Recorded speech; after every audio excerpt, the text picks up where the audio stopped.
My name is Sam Crudson. I'm Microsoft IT's SharePoint Operations Manager. Hi, my name is Nate Bruno. I work with Sam as a SharePoint Service Engineer for Microsoft IT. Our group is responsible for internal hosting of SharePoint for Microsoft. We want to thank you for joining us today.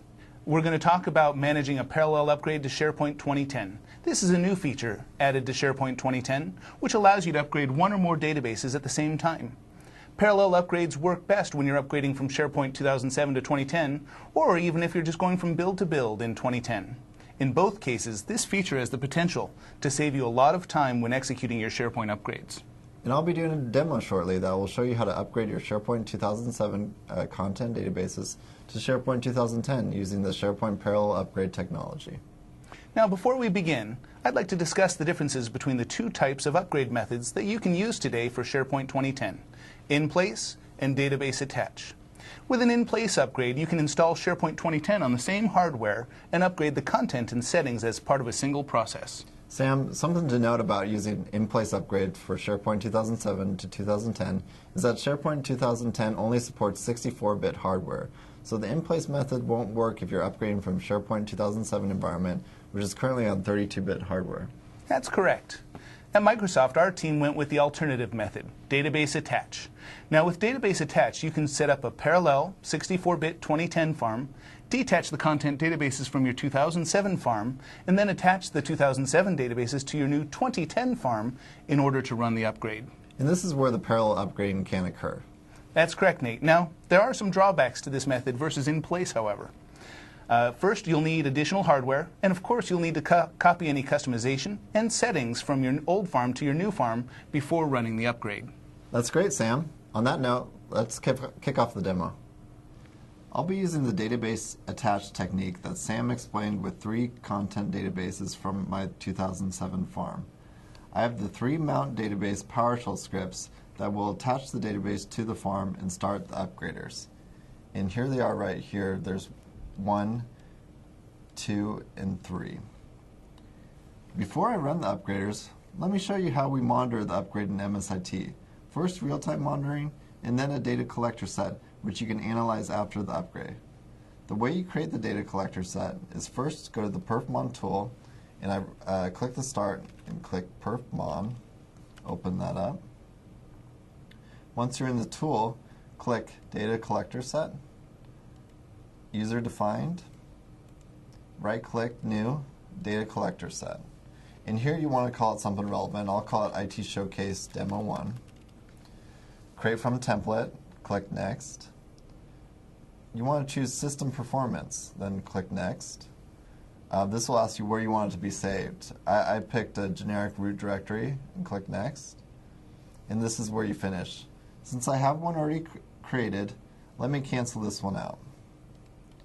I right-click Start, which starts the data collector set, grabbing the NT kernel trace and performance counter information. I'll kick off the first upgrader now. So I go to my attach one script, I copy this, and I paste it into a PowerShell window.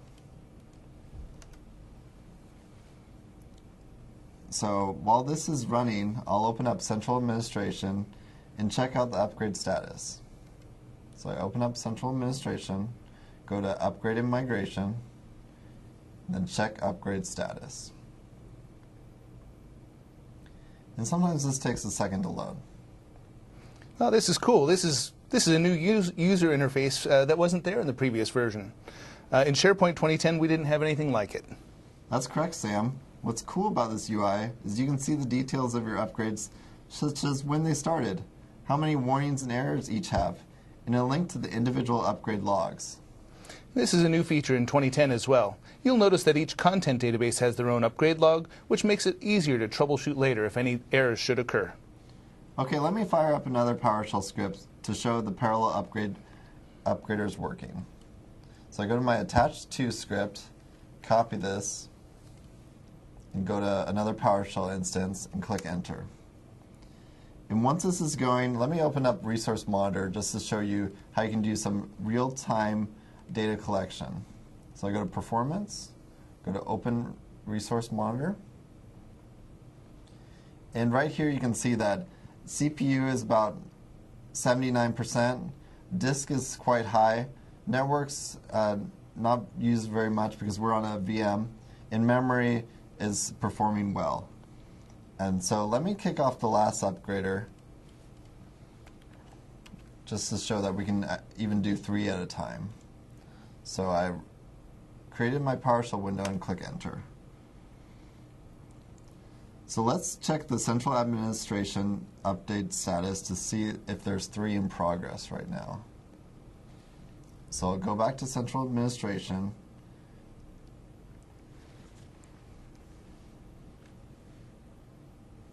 Great. I see that there's 3 here.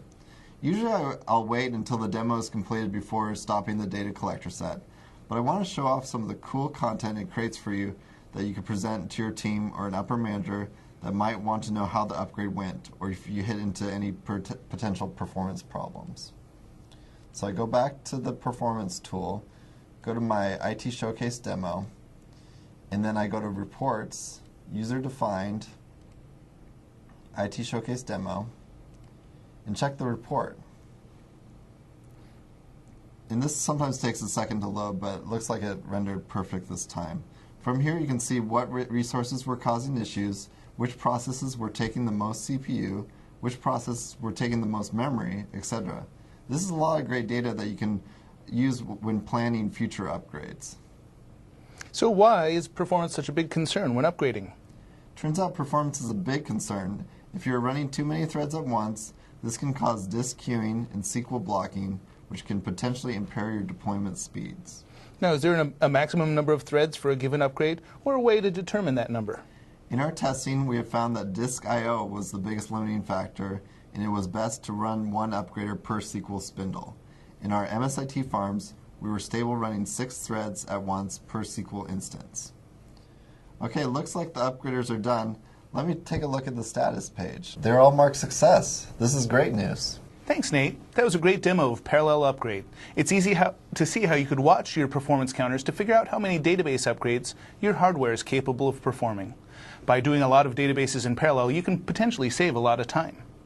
So, in review, we compared the differences between in-place and database attached methods for upgrading your databases, showed you a quick demo of Parallel Upgrade, and shared some performance tips to help you execute your upgrade quickly and efficiently.